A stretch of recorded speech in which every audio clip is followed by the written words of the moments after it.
Informasi pertama pemirsa, Sekretaris Umum Pimpinan Pusat Muhammadiyah Abdul Muti mengatakan, jelang Pilkada 2024 ruang publik saat ini diramaikan dengan perbincangan tentang gaya kepemimpinan yang cenderung elitis, kepemimpinan yang kehilangan sensitivitas, empati, dan simpati atas keadaan masyarakat.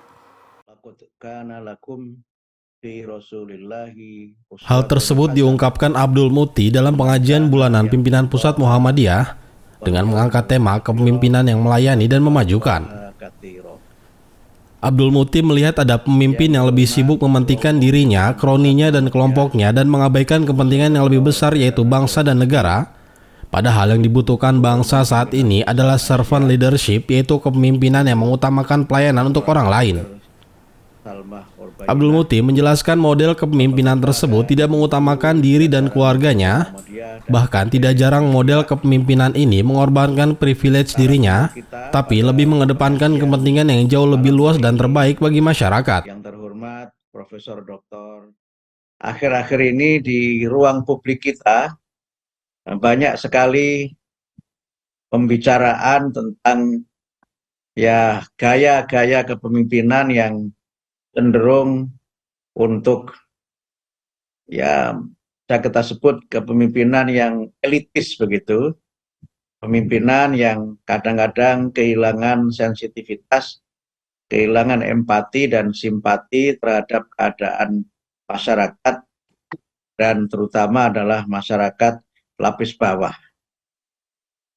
Kita melihat ada kecenderungan pemimpin yang mereka lebih sibuk untuk mementingkan dirinya, kroninya, dan kelompoknya, dan mengabaikan kepentingan yang lebih besar, yaitu kepentingan bangsa dan negara.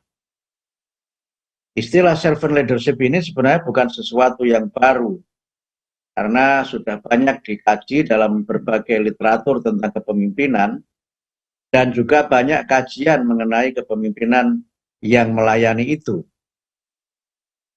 Tapi secara singkat saya ingin menyampaikan beberapa prinsip atau karakteristik dasar dari kepemimpinan yang melayani atau servant leadership dan kepemimpinan yang memajukan, yang sesungguhnya dua karakter ini tidak dapat dipisahkan. Pertama, tentu dengan servant leadership, pemimpin itu menempatkan dirinya sebagai servant, sebagai khodim atau sebagai pelayan. Sehingga karena itu banyak yang menyebutkan bahwa pemimpin yang melayani adalah pemimpin yang lebih mengutamakan kepentingan komunitas yang dipimpinnya, organisasi yang dipimpinnya, dan masyarakat yang dipimpinnya daripada kepentingan dirinya dan keluarganya. Kadang-kadang kepemimpinan ini bercorak altruistik, di mana seseorang justru memilih untuk mengorbankan berbagai hal yang menyangkut privilege dirinya pribadi demi kepentingan yang lebih besar dan demi memberikan pelayanan yang terbaik bagi masyarakat. Kepemimpinan yang melayani itu kepemimpinan yang caring, kepemimpinan yang peduli, kepemimpinan yang senantiasa hero terhadap keadaan masyarakat dan organisasi yang dipimpinnya, sehingga dia memiliki sensitivitas yang tinggi, walaupun tidak sensi dalam pengertian mudah tersinggung dan sebagainya, tapi mudah peka terhadap keadaan yang terjadi di masyarakatnya. Kita melihat kepemimpinan yang caring itu adalah kepemimpinan yang di dalamnya memiliki rasa cinta yang tinggi terhadap masyarakat yang dipimpinnya. Dia memiliki kedekatan yang otentik, bukan kedekatan yang superficial dengan masyarakat yang dipimpinnya itu. Dan tentu kepemimpinan yang melayani adalah kepemimpinan yang dia berusaha untuk bagaimana bisa memberikan dorongan, memberikan motivasi atau melakukan empowerment atau pemberdayaan terhadap potensi-potensi yang ada di dalam organisasi dan di dalam kelompok yang dia memimpin. Karena itu, maka pada konteks ini, kepemimpinan yang melayani adalah kepemimpinan yang memajukan.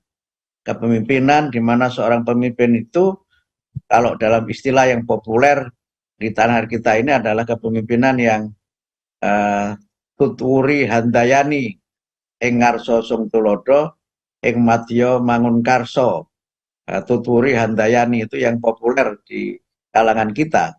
Ketika dia di depan, dia memberikan inspirasi, memberikan teladan, memberikan contoh.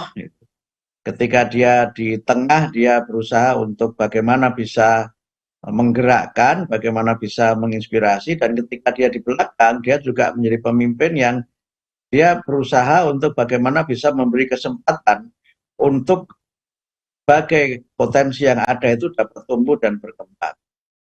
Sofyan Anif, Abdul Muti menambahkan kemampuan diri untuk siap dipimpin menurutnya adalah bagian dari karakter servant leadership. Profil kepemimpinan yang melayani dapat diteladani dari Nabi Muhammad SAW. Sebagai seorang pemimpin, Nabi Muhammad SAW hidup sangat sederhana sebagai respon perbincangan publik tentang gaya kepemimpinan. Kohar Ariski, Tim TV Mu memberitakan. Yang mengikuti melalui saluran